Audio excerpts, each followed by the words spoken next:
down, yeah. I've been feeling so down, yeah. Can you tell me why?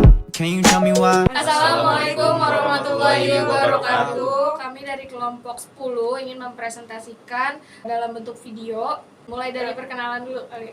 Perkenalkan, nama saya Muhammad Fahmi Azam, NPM 220103000021. Perkenalkan, nama saya Sinta Yunira, NPM 220103000009. Perkenalkan, nama saya Melia Fatrani Putri, NPM 220130000012. Perkenalkan, nama saya Muhammad Fajar Al-Firdausi, NPM 220103000003. Latar belakangnya, pemikiran politik di Indonesia pra dan pasca kemerdekaan memiliki perbedaan yang signifikan. Pada masa pra kemerdekaan, pemikiran politik di Indonesia didominasi oleh nasionalisme dan gerakan perjuangan kemerdekaan. Beberapa tokoh seperti Soekarno dan Hatta mengembangkan konsep nasionalisme yang mengedepankan persatuan dan kesatuan bangsa Indonesia. Setelah kemerdekaan, pemikiran politik di Indonesia mengalami perubahan yang signifikan. Pemikiran politik di Indonesia pasca kemerdekaan didominasi oleh perdebatan tentang bentuk pemerintahan yang ideal dan peran negara dalam pembangunan nasional. Beberapa tokoh seperti Soekarno-Hatta mengembangkan konsep negara yang berdasarkan pada ideologi nasionalisme, sedangkan tokoh seperti Sultan Syahrir dan Muhammad Hatta mengembangkan konsep negara yang berdasarkan pada ideologi sosialisme demokratis. Pemikiran politik di Indonesia pasca kemerdekaan juga dipengaruhi oleh perubahan sosial dan ekonomi yang terjadi di Indonesia seperti urbanisasi dan industrialisasi.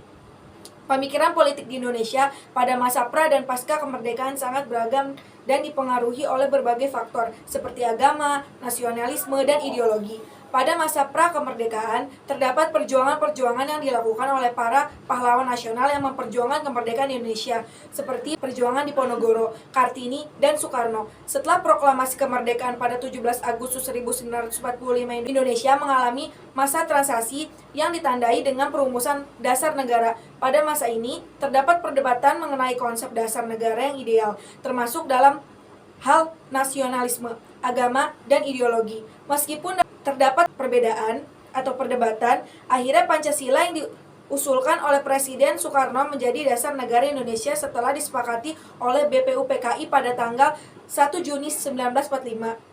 Setelah kemerdekaan, Indonesia mengalami berbagai perubahan dan tantangan, termasuk dalam hal pembangunan nasional, politik, dan sosial. Terdapat berbagai pemikiran politik yang berkembang pada masa pasca kemerdekaan, seperti nasionalisme, radikal, tradisionalisme, Jawa, Islam, sosialisme, dan demokratis, dan komunisme.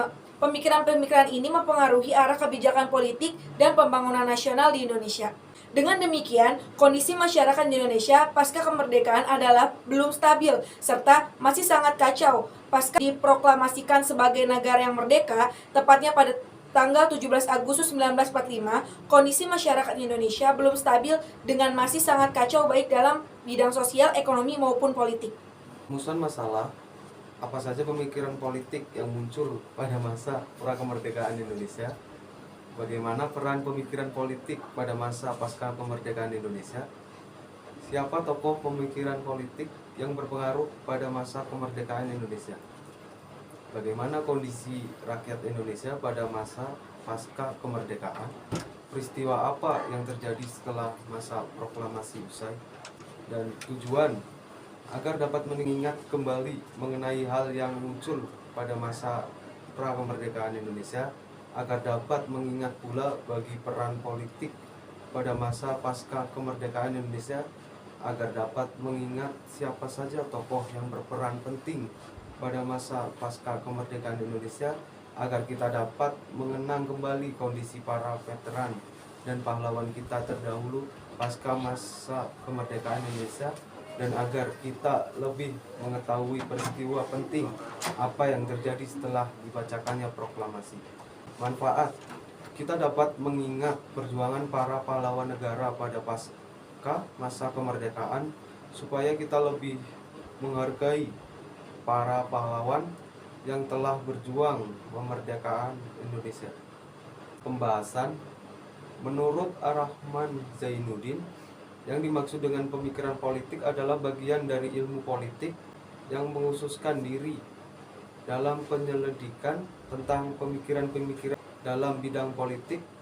Pemikiran politik erat hubungannya dengan sejarah dan filsafat politik dalam hal-hal yang berkenaan dengan nilai, norma, etika, moralitas, dan idealisme politik.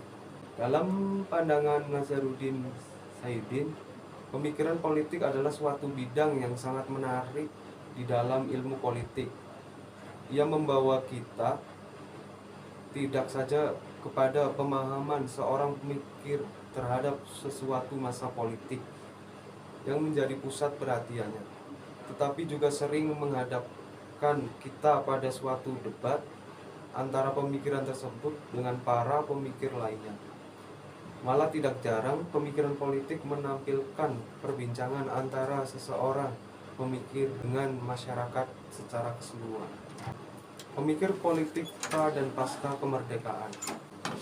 Polemik yang terjadi di Indonesia mengenai relasi antara agama dan negara sudah lama terjadi, bahkan jauh sebelum kemerdekaan. Polemik ini terjadi antara golongan Islamis dan golongan nasionalis. Golongan Islamis mengingatkan agar negara dan agama dapat melebur menjadi satu napas, sehingga negara dapat berjalan sesuai agama dan ajaran agama terpisah dari negara. Polemik ini terjadi sebelum, menjelang, dan setelah kemerdekaan Indonesia. Sebelum kemerdekaan sudah terjadi polemik terbuka di media massa antara Soekarno dan Nasir.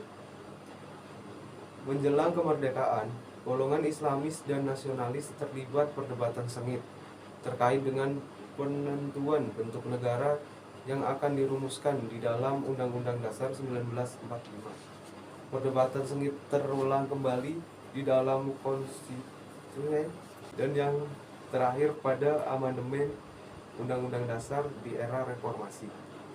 Polemik agama dan negara ini berimplikasi pada lahirnya sebuah kesepakatan mulia berupa Pancasila, sebuah dasar negara.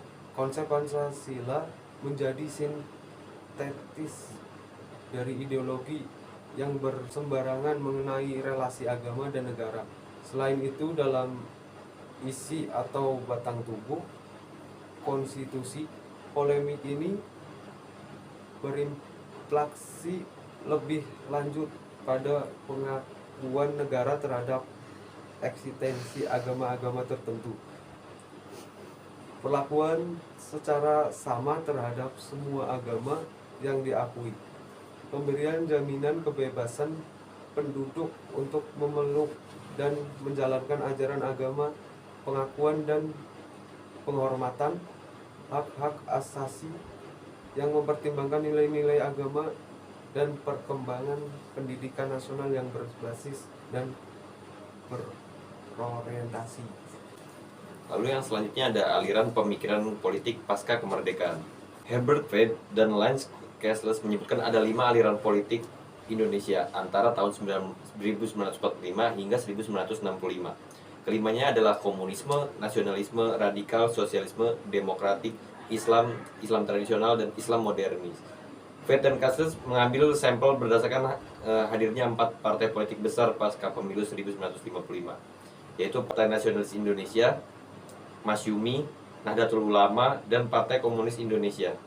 4 partai ini lalu ditambah kenyataan adanya satu partai, yaitu Partai Sosialis Indonesia, yang secara kuantitatif anggotanya kecil tetapi memiliki kader yang mampu menjadi menteri kendati suara partai mereka sangat tidak signifikan.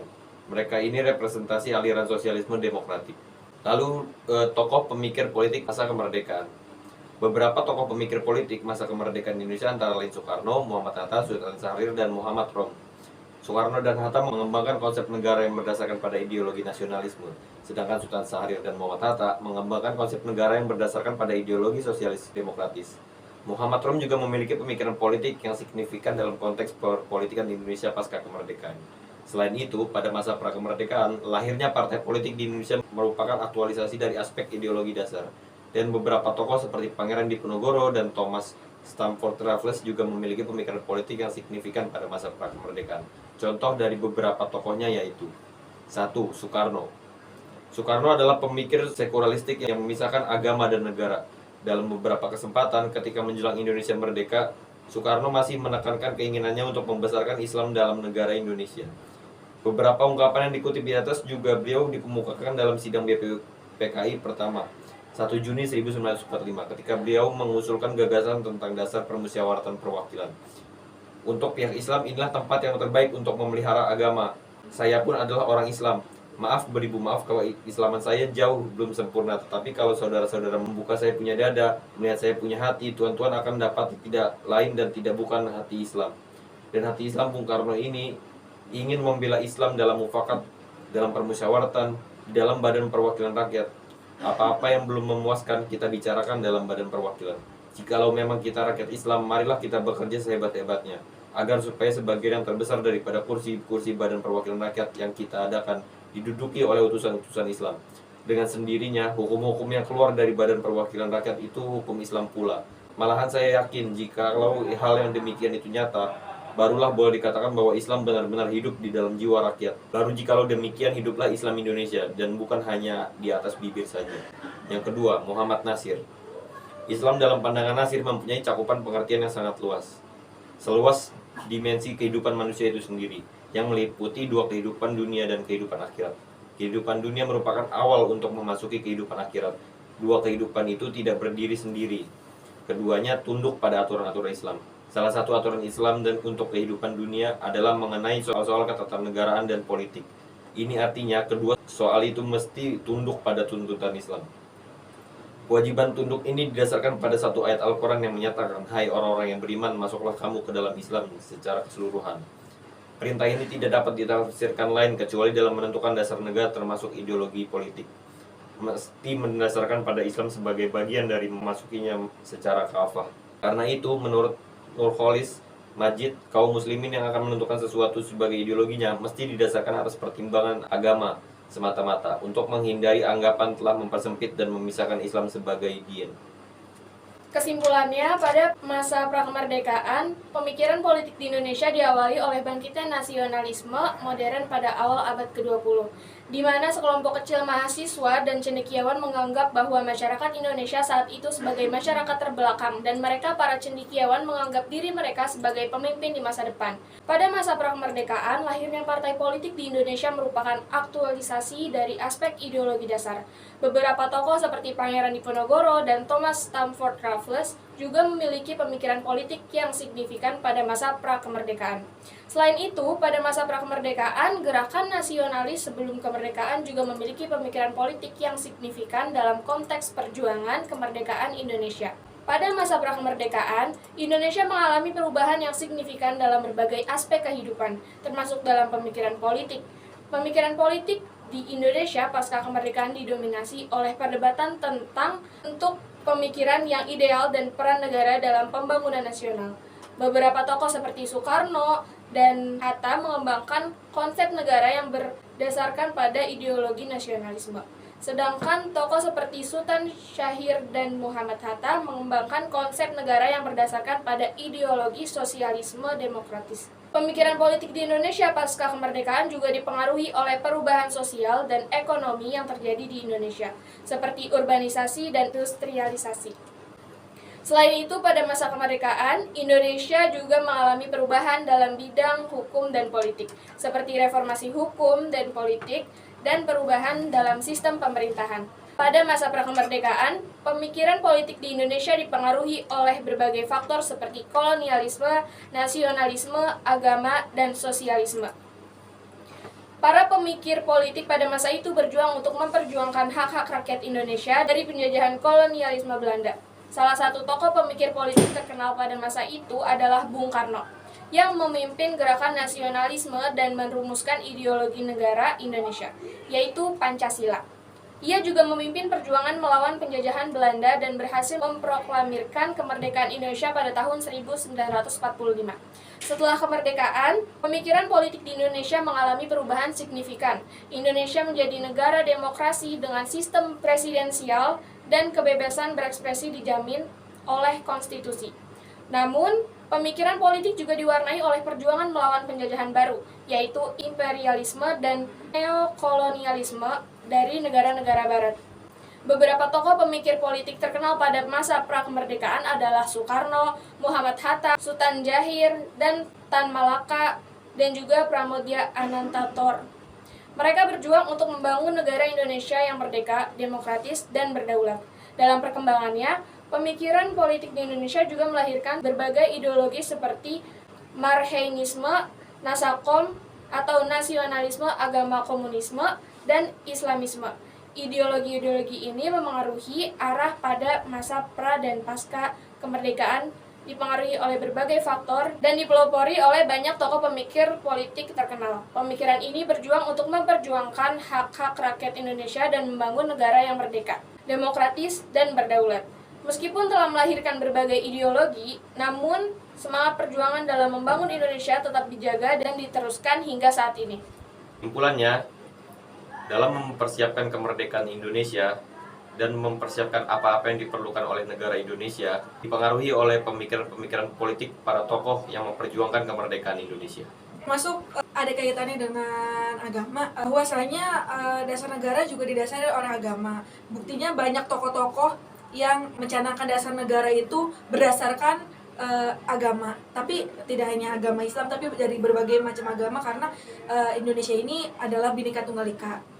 Ya, benar banget seperti yang disampaikan oleh Fajar dan Uti. Sekian presentasi dari kami, kelompok 10, membahas tentang pra dan pasca kemerdekaan. Kurang lebihnya mohon maaf. Billahi taufiq wal hidayah. Wassalamualaikum warahmatullahi wabarakatuh.